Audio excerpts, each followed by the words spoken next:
Hey, so welcome back to my Ahsoka reviews. And off the top, first off, my apologies for looking worse than usual. I am experiencing a serious allergy attack. So, yeah, you're probably going to experience me wiping my eyes like I'm doing now. Hopefully, not sneezing up a storm. But, Kleenex in hand. So, my apologies if I look really gross. Anyway, let's get to the review. So we start off with Morgan Elsbeth telling Thrawn that the cargo's almost finished loading. How freaking long is this taking? I mean, I really want to know what is the timeline for this? Because, again, my apologies. Because this is what, the third episode where they were loading cargo? So I really want to know what's the timeline here? How long is this taking? But anyway, so Thrawn knows that he's got to keep the Jedi busy because if he doesn't, they're going to ruin his plan. Because apparently the last time it just took one Jedi to take him down. I assume that's in reference to Ezra using the Purgles to send him and Ezra to this world, to Peridia. Anyway, so the Night Mothers are super impressed with Morgan Elsbeth, and they ask her if she wants to become a sister. I'm sorry, I thought she already was a Night Sister. I guess that's the next step for Jedi witches is to take this next step. Which, as an aside, this episode was titled "The Jedi, the Witch, and the Warlord," which all I thought of was the Lion, the Witch, and the Wardrobe, which is from the Chronicles of Narnia. So I thought that was cute. But anyway, so they do a seance or some type of chanting, and it looks like Morgan Elsbeth went, I wouldn't say blind, but the green light came out of her eyes, and there was a bit of a transformation in that her face now has what looks like face paint, eye black. So she initially was hesitant about Thrawn's plan. You know, that, let's just keep the Jedi busy, and she seemed uncomfortable around him. Now she seemed totally chill. But Thrawn is watching this, and he seems both interested and amused at this whole thing, but at the same time disturbed. You know, that, oh boy, what is happening here? And, but everybody, goes back to what they're supposed to be doing. And Thrawn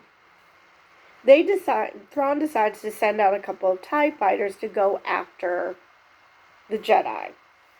Now, all the Jedi, including Ezra, are on Ahsoka's ship, and they're just flying over the Noti until they get attacked. So the ship quickly gets damaged, and they don't want the ship falling on and crushing the Noti, which, of course not. They're your allies, they're your friends. So Ahsoka and Ezra are both desperately trying to keep the ship upright. To stop from crushing the Noti. And I'm just thinking, Yoda would have had zero problem holding up the ship, and both of them are struggling. I know Ahsoka is very strong in the Force, and Ezra is supposed to be too. Why are they struggling exactly? I mean, I get it, drama, but huh? Anyway, so they managed to get the Noti to safety, and so they can drop the ship. They're trying to get the Noti to safety so they can drop the ship. Or, as it turns out, Sabine was able to use the ship to kamikaze the ship into the TIE fighters. And so then it just goes down. And Sabine just walks, saunters off, and it's like, got him, and walks away. And I'm just like, wait, do we see Hu Yang in the background? Please say we see Hu Yang. Now, before the ship went down, Ezra was trying to build a lightsaber. And Hu Yang offers his assistance. Because, that's kind of his thing.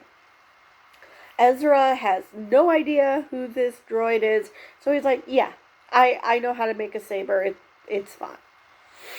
And so Hu Yang asks Ezra, who taught you how to build a lightsaber? And he said his master. And Sabine then approaches and says, Kanan Jarrus. And Hu Yang now understands everything about Ezra. Because, okay, he's your master. Okay, that makes sense. That's cool. So, here, let me help you. Now that I know who you are, let me help you here. And, he asked Hu Yang after Sabine disappears before she sees his new lightsaber, what's up between Sabine and Ahsoka? And this is the second time they reference that Sabine's family were killed during the siege of Mandalore. And that Ahsoka was afraid that Sabine was only training to be a Jedi to get revenge. And she didn't want to go down that path because that's the path that Anakin went down, and he became a Dark Jedi. Oh, became a Sith. So she doesn't want the same thing to happen to Sabine. This is the second time they are referencing her wanting revenge. Why do I get the feeling they're setting her up? Now we have Grogu, sweet little Grogu, who is being set up as being the new Mandalore the Great. So maybe they're setting up Sabine to be his foil, his antagonist. And so, because this is the second time this was referenced.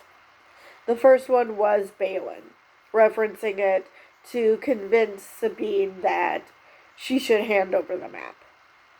So,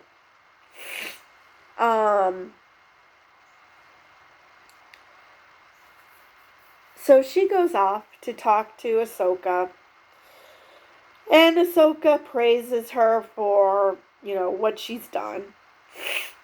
And she's like, but, she gave Thrawn what he wanted. He's able to go back to their galaxy. And she's like, yeah. So, my master believed in me despite all the boneheaded things I've done.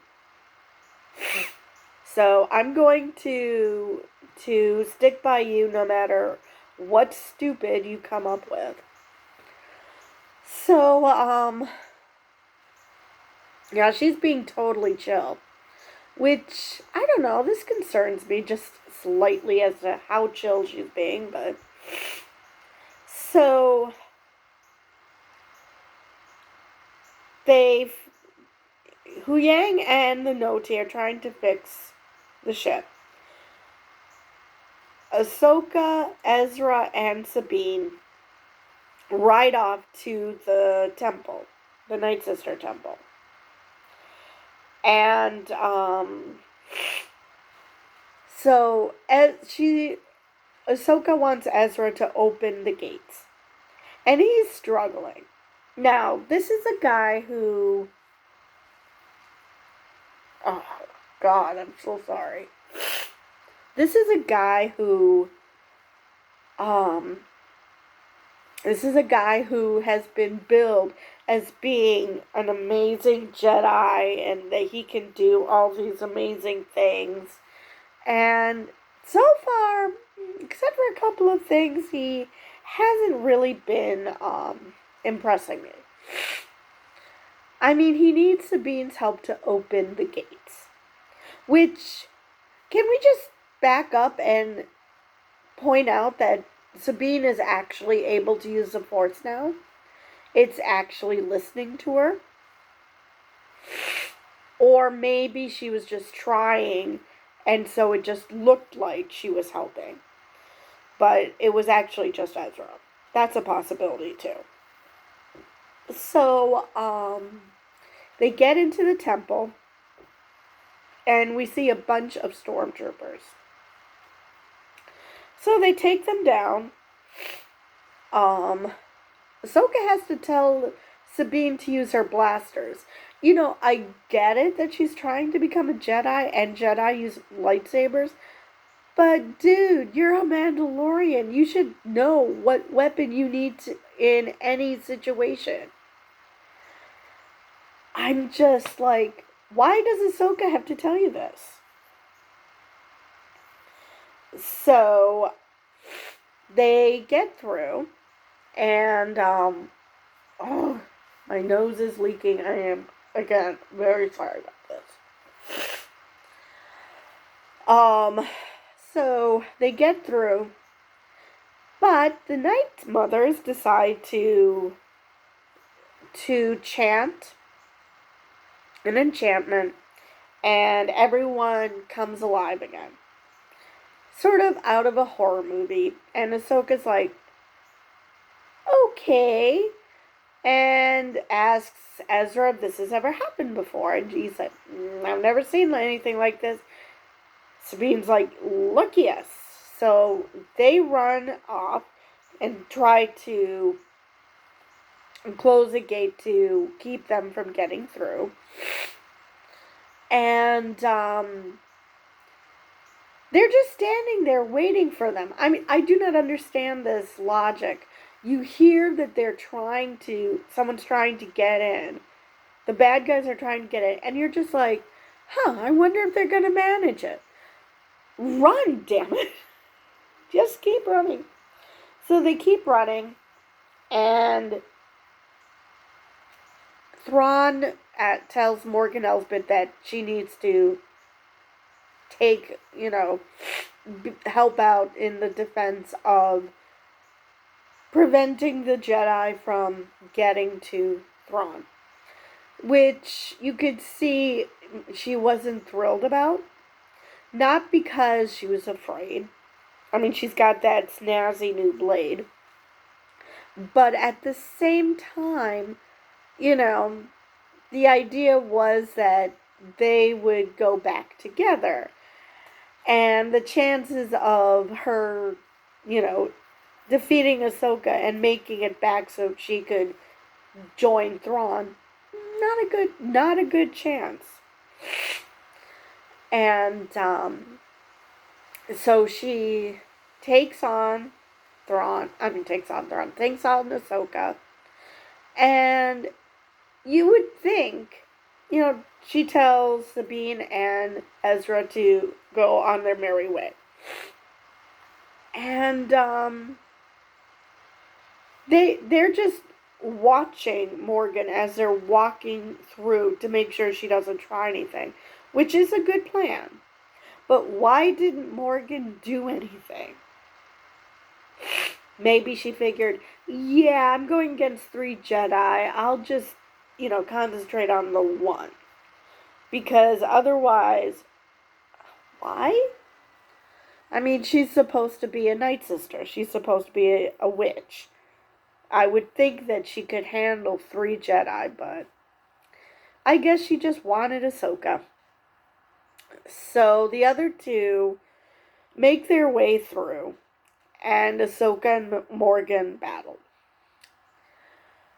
And so we see Ezra and Sabine immediately getting ambushed by these 2 new troopers we've never seen before.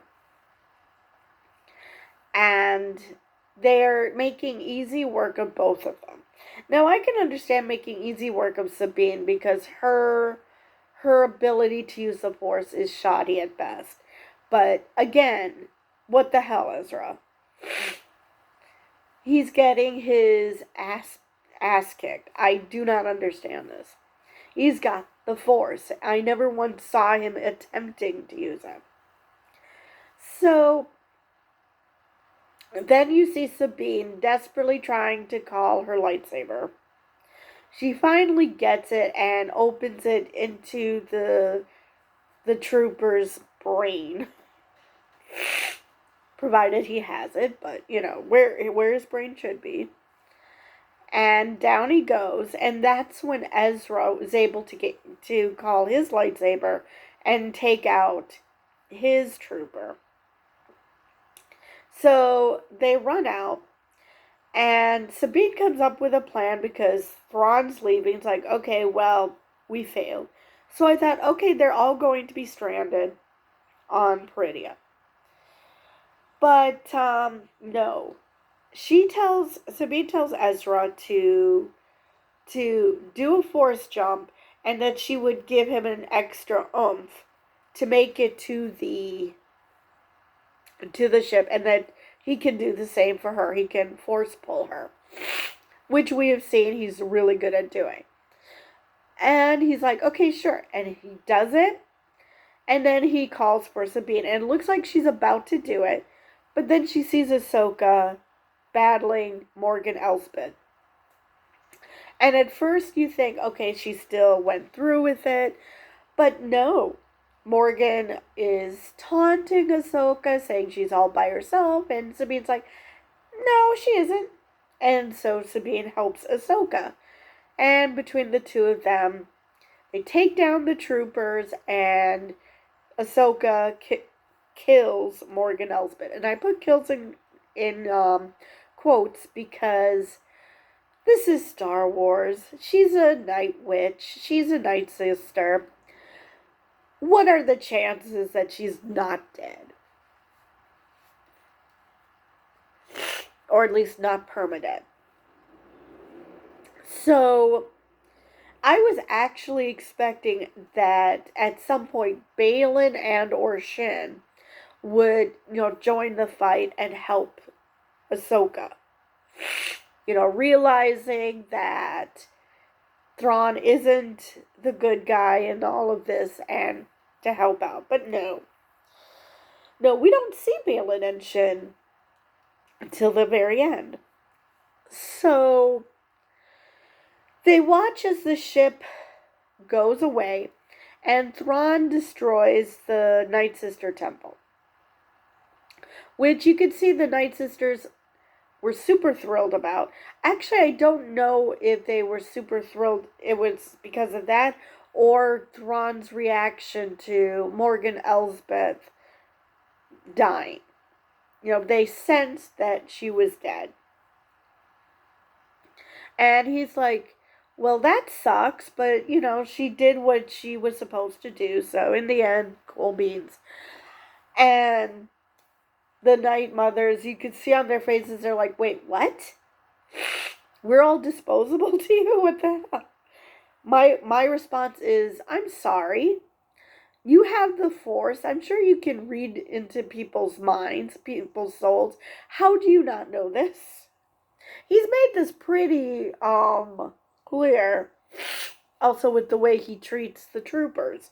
And I'm not just talking about the zombified ones. He basically treats all his troopers like, yeah, collateral damage. Oh well. Too bad. I mean, granted, he doesn't kill his underlings left, right, and center like Vader did, but it's not like he gives a shit. And so Ahsoka, Sabine, and Hu Yang, well, that the way they get out, Sabine and Ahsoka get out because at first I thought they were going to try some crazy force leap and still manage to get to Thrawn's ship. But no, they just jumped down because Hu Yang was there with Ahsoka's ship. So the three of them are trying to catch up with Thrawn's ship. And Thrawn basically says, yeah, I knew exactly what you were going to do and how you're going to do it because your master was Anakin and I know exactly the kind of guy he was. Implying that he knows that he's Darth Vader. So he somehow suggested that that's the path Ahsoka is also going on. Another reason why I think it's going to be Sabine. Because they keep emphasizing the fact that Anakin became Darth Vader. Nobody seems to know. Well, Thrawn has every reason not to know that Anakin was redeemed in the end. But Baylan should have. That should have. If Ahsoka knew, I mean, well, granted, Anakin was her master, so maybe there's that. So they go into hyperspace and severely damage the ship, which I really thought that they were going to latch on to Thrawn's ship and that they were all going to make it off of Peridia. But they didn't. They had a hard time. I thought they were going to crash land somewhere. But no, they just got shook up a little bit and we're fine. So then the next we see them, they are flying back to the Noti. And the Noti are super thrilled to see their friends. I'm sure they're going to be kind of bummed that Ezra isn't with them because Ezra managed to get back to their galaxy. And so then we see Ahsoka as they're packing up. We see Ahsoka staring at a bunch of lights. And Sabine goes to talk to her. And she's like, you know, Ahsoka says, yeah, Ezra made it home, so you did a good thing. And Sabine's like, well, hopefully. And she's like, no, he did. Seriously, it's Ahsoka. What makes you think she can't sense Ezra? Of course, that makes me wonder a lot of things, like if you can sense each other from such a long distance, how is it that you can't get back? That's the one thing I never understood. I mean, if all you're doing is traveling hyperspace, which, you know, like Din, he travels hyperspace in his ship. Hyperspace is a thing, so I do not understand why you need that hyperspace ring. I don't think it was actually explained. Or if it is, I missed it. But they seemingly are stuck there. So Ahsoka seems like, oh well, Ezra's where he's supposed to be, and we're where we're supposed to be, and you know. So she must have something up her sleeve. And that something just might be what she saw. Because Sabine was looking into the darkness and she's like, I sense something. but then brushed it off like, nah, never mind. Well, she did sense something. Just like she sensed Ahsoka, but didn't quite understand she was sensing Ahsoka. Because Ahsoka looked and she saw Anakin's Force Ghost. And, so maybe he's going to be a key to getting them off Peridia and back home. That's a possibility. So, speaking of back home, Ezra used the stormtrooper's armor, the armor of the stormtrooper that he killed, and put it on, and was able to escape. I don't know whose ship that was, whether it was just a life pod in case something happens with the larger ship, but he was able to escape. And so he manages to get to where the New Republic is, or at least where Hera is. And everyone's like, who is this? What's happening? And of course, a stormtrooper walks off. So they all put a gun on it. Now, you would think that he would have said something like, no, it's me, Ezra, or something. But he didn't. Chopper sensed who it is, and he went to say hi. So then Ezra finally takes off his helmet to reveal it is him. So, that's going to be very awkward for Senator Dickhead when Ezra comes back and says his story about what happened to him.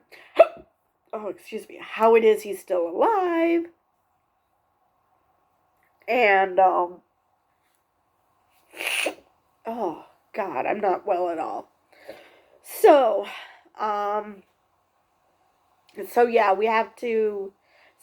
this is going to make it hard for Senator Dickhead to explain away that there's no danger. I'm sure he'll find a way to bury his head in the sand. But as I mentioned earlier, we didn't see Baylan and Shin at all. Well, I shouldn't say at all, but we didn't see them in this episode for the most part. Then we see bits and pieces like with Ahsoka and Sabine. Then we see Shin.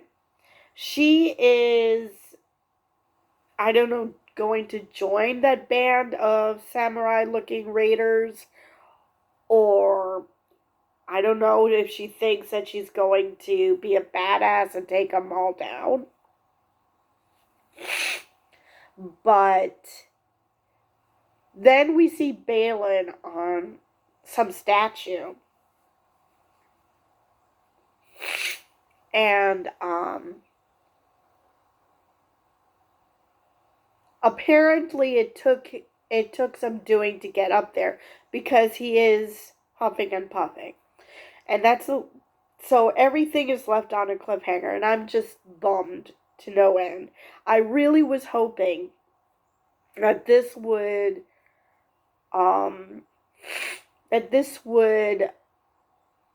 finish off Baylan's storyline. If for no other reason, because Ray Stevenson died. So it would have been nice if, they didn't have to recast. So I don't know what they're going to do with this storyline. It's possible that they do something that would make a recast seem plausible. But recasts generally don't work very well. So I'm worried about the Baylan storyline. Shin, if she seems to be going native and joins the samurai warriors, it's possible that both Baylan and Shin will remain on the planet even after the rest of them get off. Which it'll be interesting to find out if how they get off, because you know that they're not going to remain on that planet because they can't end it like that. I mean, I guess they could, that Ahsoka and them have adventures on this galaxy, and Hera and Ezra have their adventures in the main galaxy, but I'm going to assume that they're going to try to mount a rescue mission. Or Ahsoka, Sabine, and Huyang somehow manage to figure out how to get out of there on their own. I still don't understand why they need a hyperspace ring. My understanding is they can go into hyperspace. I just do not understand. But with that, yeah, I read a review. Well, I watched a review saying that Balin was on one of the Mortis gods, the father, and the son was next to him, and the daughter was completely destroyed. The statue was destroyed, but that was the power that was calling to him, and that might be what transforms him, and so could make for a recast to be possible. So, damn it. Let me see if there's anything else I missed. I think I covered this episode. So with that, I will see you guys in the next one. So